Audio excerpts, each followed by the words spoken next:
চিংড়ি মাছ দিয়ে নারকেল ভাপা অসাধারণ এই পদটি, কিন্তু খুব সহজ। প্রথমে কি করলাম, হাফ মালা নারকেল কুড়িয়ে নিয়েছি, আর নারকেলের মধ্যে জল দিয়ে কাঁচা লঙ্কা দিয়ে অল্প সর্ষে বাটা দিয়েছি। সর্ষে বাটা বেশি খেলে পেট ব্যথা করে, তাই এটা একটু স্কিপ করেছি। সামান্য নুন দিয়ে ভালো করে মিক্সি করে নিয়েছি। এবার যেই টিফিন বক্সে ভাপে বসাবো তার মধ্যে নুন, হলুদ, কাঁচা লঙ্কা গোটা গোটা দিয়েছি, কারণ ঝাল দরকার হলে সেটা টলে খেতে পারবে।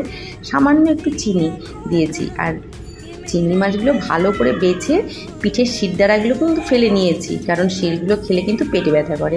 পর্যাপ্ত পরিমাণে সর্ষের তেল দিয়ে ভালো করে মাখিয়ে নিয়েছি, আর একটু সামান্য কাশ্মীরি মির্চ দিয়েছি, রঙটা খুব সুন্দর আসে। ওপরে আরও একটু সর্ষের তেল দিয়ে ভালো করে মাখিয়ে ব্যাস গরম জলের মধ্যে বসিয়ে দিয়ে আধ ঘন্টা পরেই রেডি হয়ে গেল চিংড়ি মাছ ভাপে। এই দুর্দান্ত পদটি কিন্তু অত্যন্ত লোভনীয় লাগে আমার কাছে।